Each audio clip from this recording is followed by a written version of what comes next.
Dear students, आपके अपने YouTube channel मनोहारी maths में आपका हार्दिक स्वागत है। मैं आशा करता हूं कि आप पूर्णतः स्वस्थ होंगे। आपके अच्छे स्वास्थ्य की कामना करते हुए आइए यहां समांतर श्रेणी के अंतर्गत प्रश्नावली 5.2 के 9वें प्रश्न से हम लोग विचार करते हैं और इस बात पर विचार करेंगे कि ये जो प्रश्न है क्या दिया गया है, क्या पूछा गया है और जो पूछा गया है उसको ज्ञात करने के लिए हमें किन किन सूत्रों की आवश्यकता होगी। तो आइए देखते हैं। यदि किसी एपी के तीसरे और 9वें पद क्रमशः 4 और ऋण 8 हैं तो इसका कौन सा पद शून्य होगा। तो एपी के पहली बात तो यह एपी है, अरिथमेटिक प्रोग्रेशन समांतर श्रेणी जिसे कहते हैं, जिसमें सर्वांतर बराबर होता है। तीसरा पद और 9, तो तीसरे पद का मान 4 है तो मान ज्ञात करने के लिए हमको प्रथम पद और सर्वांतर तो मालूम होना चाहिए, तभी तो तीसरे पद का भी मान निकाल पाएंगे और 9वें पद का भी मान निकाल पाएंगे। तो सबसे पहले हमको मानना पड़ेगा माना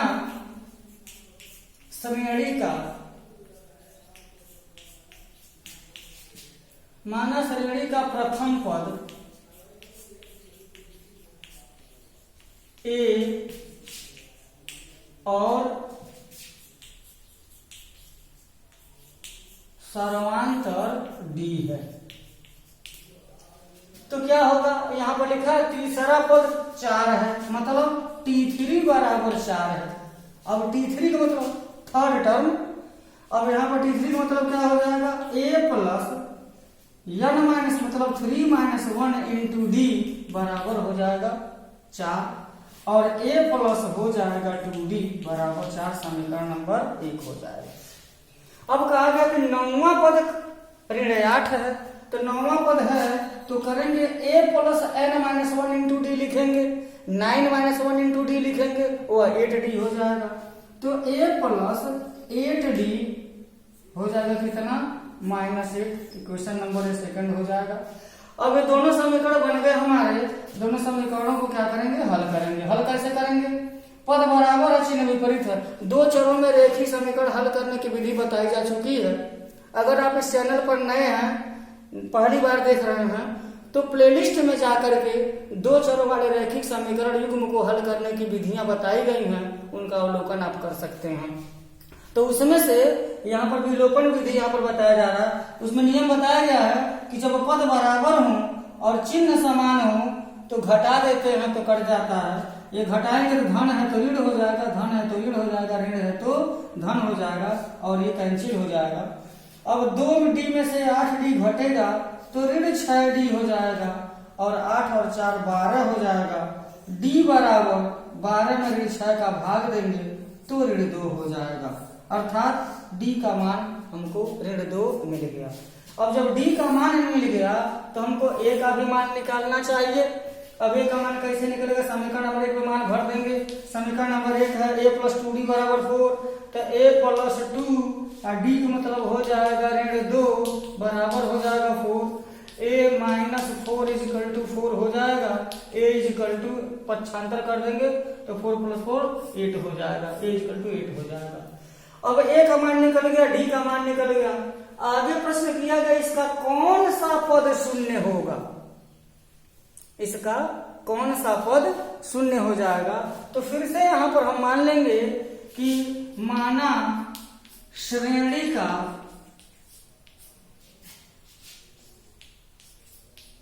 पीवां पद शून्य होगा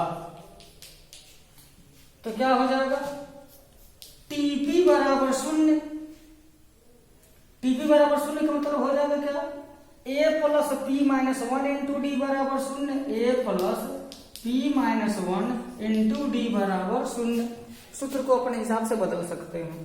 तो a के जगह पर a का मान 8 हो जाएगा, p का मान तो हमको निकालना ही है और d का मान आया है ऋण 2, ये ऋण 2 बराबर हो जाएगा 0। अब यहाँ हमें देख रहे हैं गुणा जब करेंगे, सबसे पहले तो हम ये देखते हैं कि p माइनस 1 इंटू -2 बराबर इसको पक्षांतर कर देंगे तो कितना हो जाएगा, ऋण 8 हो जाएगा। अब यहाँ गुणा करेंगे तो ऋण 2p धन 2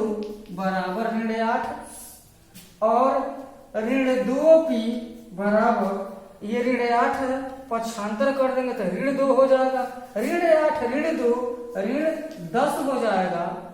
विस्तृत लिख देते हैं, ऋण 8 हो जाएगा, पक्षांतर करेंगे तो ऋण 2 हो जाएगा, ऋण 2p बराबर ऋण 10 हो जाएगा। यहाँ पर क्या है, जब चिन्ह समान होते हैं तो जोड़ देते हैं और वही चिन्ह लगा देते हैं जो प्रत्येक के पहले लगा होता है। तो यहाँ पर p बराबर हो जाएगा ऋण 10 बटे ऋण 2, ऋण 10 बटे ऋण 2, ऋण का भाग धन हो जाएगा, 2 पंजे 10, p बराबर 5 हो जाएगा। तो यहाँ पर हम ये देख पा रहे हैं कि किसी एपी के तीसरा पद अगर 4 हो, 9वां पद ऋण 8 हो, तो उसका 5वां पद 0 हो जाएगा। अब यहाँ 10वें प्रश्न में किसी एपी का 17वां पद उसके 10वें पद से 7 अधिक है, इसका सर्वांतर ज्ञात कीजिए। तो इसमें सर्वांतर ही ज्ञात करना है, लेकिन उससे पहले हमें देख रहे हैं कि 17वां पद ज्ञात करना हो तो क्या करना पड़ेगा, प्रथम पद तो मालूम होना चाहिए, प्रथम पद दिया नहीं है। तो हम मान लेंगे यहाँ कि माना श्रेणी का प्रथम पद ए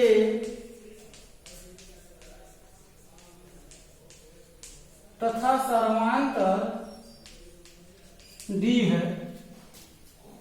तो जो प्रथम पद यहाँ पर 17वां पद पहले ज्ञात कर लेते हैं।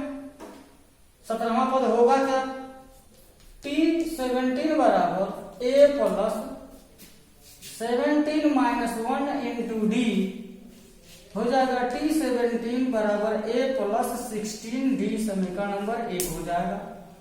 और इसी प्रकार 10वां पद T10 a प्लस 10वां पद है तो 10 ऋण 1 हो जाएगा तो हो जाएगा 9d, समीकरण नंबर 2 हो जाएगा। अब यहाँ पर जो कंडीशन दिया गया है, जो शर्त दिया गया है, जो प्रतिबंध दिया गया है, कहा गया कि 17वां पद उसके 10वें पद से 7 अधिक है। ध्यान दीजिएगा, यहाँ यही समीकरण बनाएगा। 17वां पद 10वें पद से 7 अधिक है। तो ये जो 17वां पद है 10वें से 7 अधिक है, इसका मतलब 10वां पद 17वां से 7 कम है। बराबर करने के लिए अगर हम यहाँ 7 जोड़ दें तो यहाँ बराबर हो जाएगा। प्यारे बच्चों, समीकरण एक तराजू है, जैसे तराजू तोलते हैं, बायां पक्ष दायां पक्ष होता है और सही होने के लिए बराबर होना चाहिए। ठीक उसी तरीके से समीकरण भी एक तराजू का काम करता है। अगर इधर कम है इधर ज्यादा है, 7 कम है 7 ज्यादा है, तो 7 यहाँ रख देंगे तो बराबर हो जाएगा, बिल्कुल बैलेंस हो जाएगा। अब यहाँ T7 क्या है हमारा, a प्लस 16d, और यहाँ क्या है a प्लस 9d, धन 7 हो जाएगा।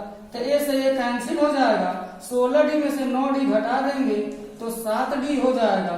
7d बराबर 7, तो d बराबर हो जाएगा 7 बटे 7 होगा, d बराबर 1 हो जाएगा।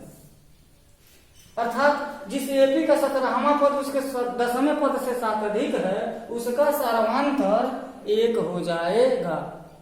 प्रथम पद अगर पूछेगा तो d का मान हम समीकरण उसमें हम भर सकते हैं, भर करके मान ज्ञात कर सकते हैं। और साथ ही अगर हमको वो पता करने के लिए कह दें क्या कि वो सीरीज पता करिए तो a निकल जाएगा, d निकल जाएगा, तो प्रथम पद a हो जाएगा, द्वितीय पद a प्लस d हो जाएगा, तृतीय प्लस a प्लस 2d हो जाएगा, चतुर्थ पद a प्लस 3d हो जाएगा। इस तरह से हम श्रेणी भी पूरा कर सकते हैं।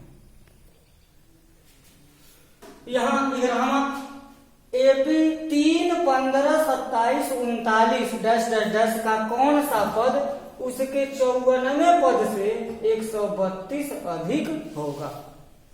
तो यहाँ पर भी हमको कौन सा पद, तो मान लेंगे कि n वां पद। जब नहीं मालूम है तो क्या करेंगे, मान लेंगे कि n वां पद, माना कि n वां पद उसके 54वें पद से 132 अधिक होगा, तो हमको n वां पद तो ज्ञात करना पड़ेगा। तो n वां पद क्या होगा, यहाँ n वां पद ज्ञात करने के लिए प्रथम पद और सर्वांतर चाहिए। तो मान लेंगे कि प्रथम पद, माना प्रथम पद बराबर a है और सर्वांतर कितना है, समांतर बराबर डी है। तो सबसे पहले यहां पर हम लिखेंगे Tn बराबर एनवा पद, Tn बराबर a plus n minus 1 into D. तो यहाँ पर Tn बराबर a का मान कितना हो जाएगा, 3 हो जाएगा, n के जगह पर n माइनस 1 हो गया, d के जगह पर 15 में से 3 घटेगा तो 12, 27 में से 15 घटेगा तो 12 हो जाएगा। इसको हम हल कर देंगे तो हो जाएगा 3 धन 12 n ऋण 12 Tn बराबर 12 n, 3 में से जो 12 घटाएंगे तो ऋण 9 हो जाएगा। ये हो गया हमारा nवां पद।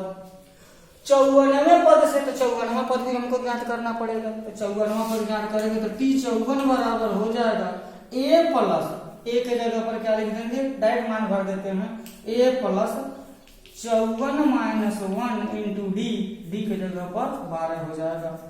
तो 3 धन इधर हो जाएगा, 54 में से 1 घट जाएगा तो 53 गुणे 12 और 3 धन 12 3 36 के 6, 12 25 60, 60 3 63 और बराबर हो जाएगा 639। ये क्या हो जाएगा, 54वां पद हो जाएगा। अब यहाँ एक शर्त दिया हुआ है कि कौन सा पद से 54वें पद से 132 से अधिक है। तो माना हमने Tn, तो हम ये देख रहे हैं यहाँ पर हम लिख सकते हैं Tn T54वें पद से 132 अधिक है। ये इससे 132 अधिक है, इसका मतलब T54 Tn से 132 कम है। इसी में अगर हम 132 जोड़ देते हैं तो यहाँ बराबर हो जाएगा। तो Tn बराबर, Tn का मान, तो Tn मान कितना है, 12 n ऋण 9 बराबर T54 कितना है, 639 है।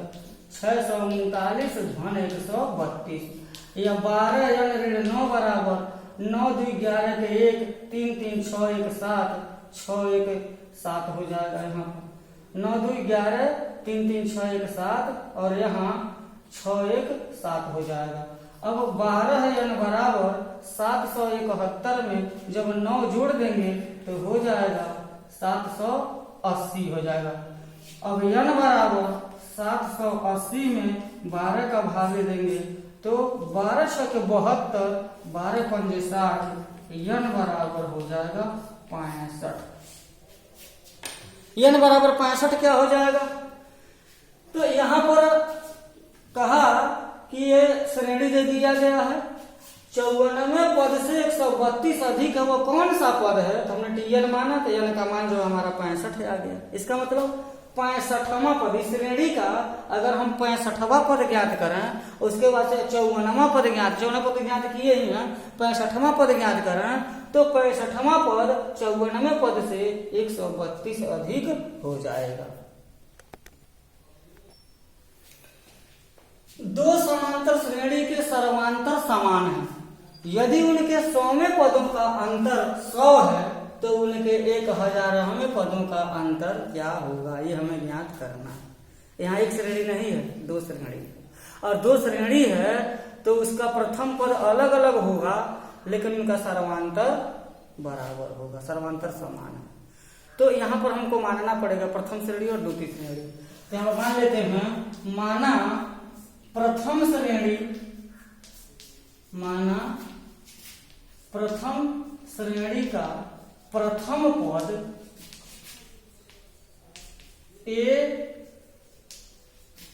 A1 लिख देते हैं, A1 तथा सर्वांतर क्या होगा, D, कॉमन डिफरेंस D।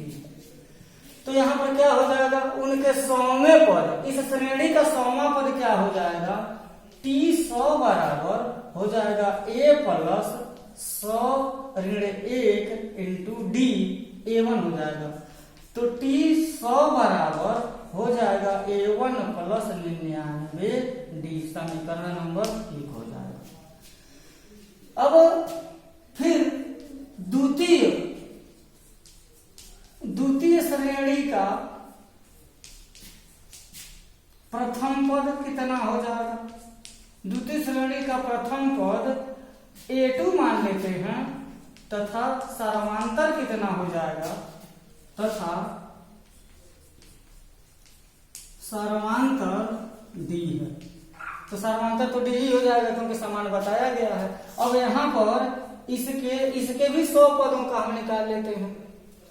100 पदों समूह पद ज्ञात कर देते हैं। यहाँ पर 100 हो जाएगा, इसको डैश कर देते हैं, टी डैश 100 कर देते हैं क्योंकि ये द्वितीय श्रेणी का 100वां पद है और ये प्रथम श्रेणी का 100वां पद है। तो टी डैश 100 बराबर हो जाएगा A2 प्लस 100 में से 1 घटा देंगे तो हो जाएगा 99 डी। ये समीकरण नंबर क्या हो गया? 2। अब यहां बताया गया कि अंतर 100 है, यानी कि प्रथम श्रेणी के 100 पदों का अंतर, द्वितीय श्रेणी के 100 पदों का अंतर। अगर 100 है तो यहां पर हम लिख देंगे T100 माइनस टी डैश 100 बराबर क्या हो जाएगा?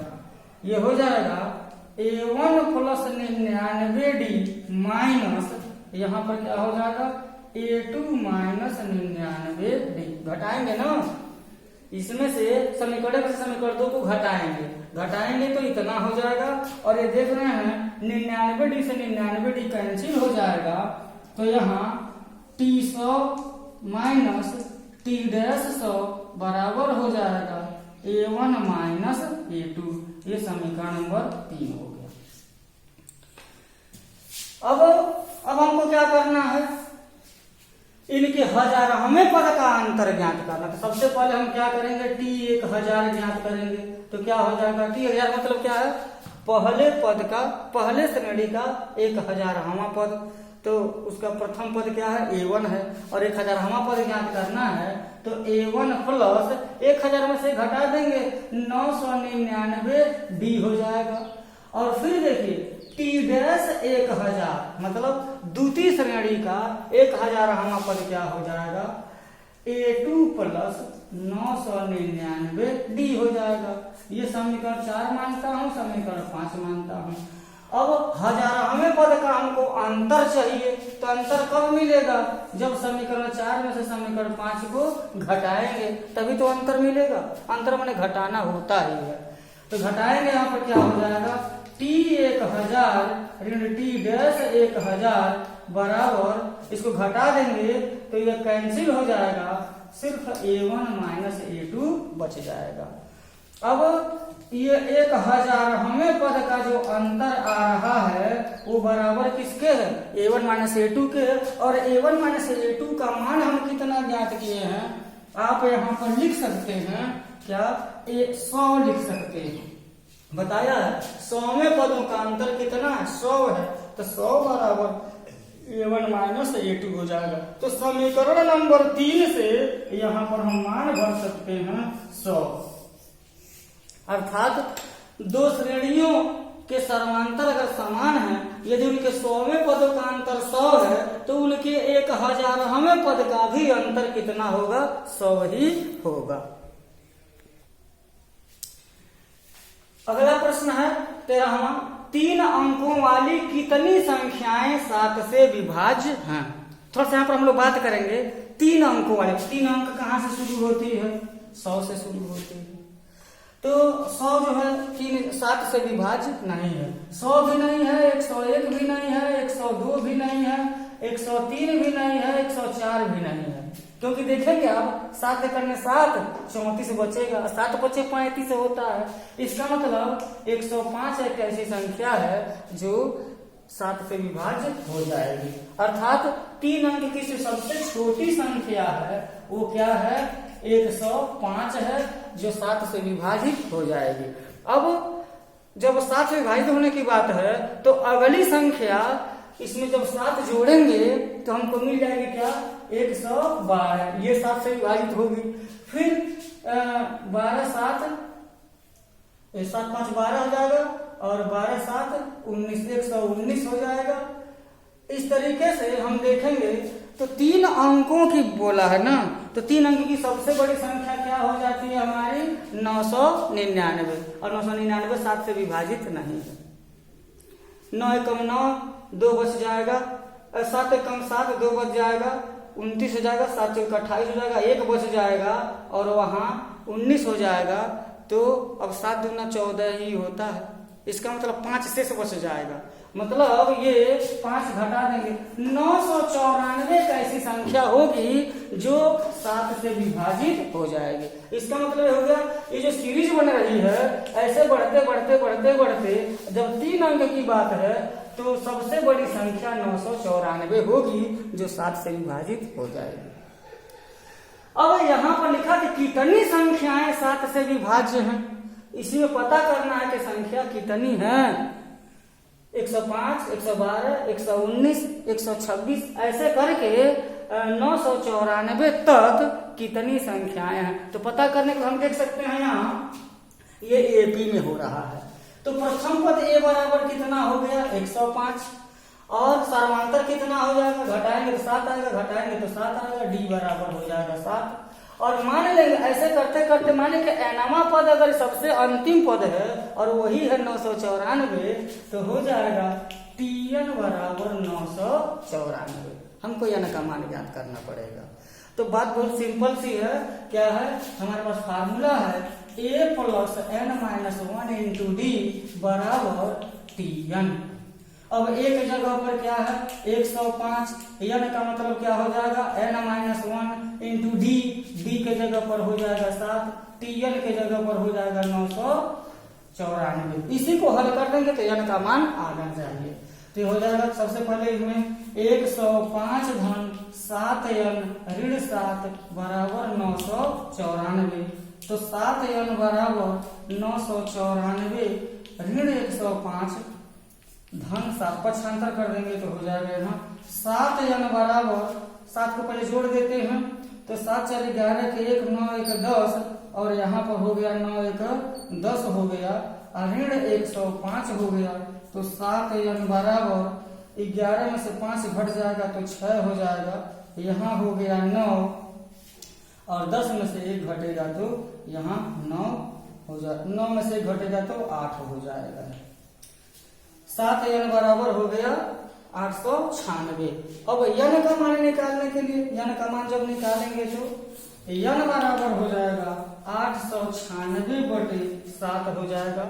यहाँ क्या हो गया 7 एकम 7 हो गया, 1 बच जाएगा 19 हो जाएगा, 7 दूना 14 हो जाएगा, 5 बच जाएगा, 6 उतर जाएगा 56 हो जाएगा, 7 बटे 56 हो जाएगा। इनकी n बराबर कितना हो गया 128। मतलब कि 3 अंकों की जो संख्याएं हैं उनमें से 128 संख्याएं ऐसी हैं जिनमें 7 से भाग दिया जाए तो पूरी बार कट जाएंगे। देखिए ये एपी है, नंबर सिस्टम से रिलेटेड है और संख्याएं अपने अंदर कितने कितने गूढ़ रहस्य छिपाए हुए हैं इनका अंदाजा हमको प्रश्नों से मिलेगा अगर हम प्रश्न पर विचार करते हैं। तो प्यारे बच्चों यहाँ 13वां प्रश्न तक इस भाग में रहने देते हैं। इन प्रश्नों को देखिएगा, समझिएगा, जानिएगा।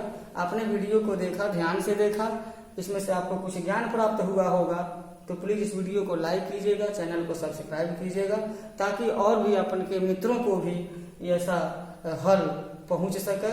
धन्यवाद।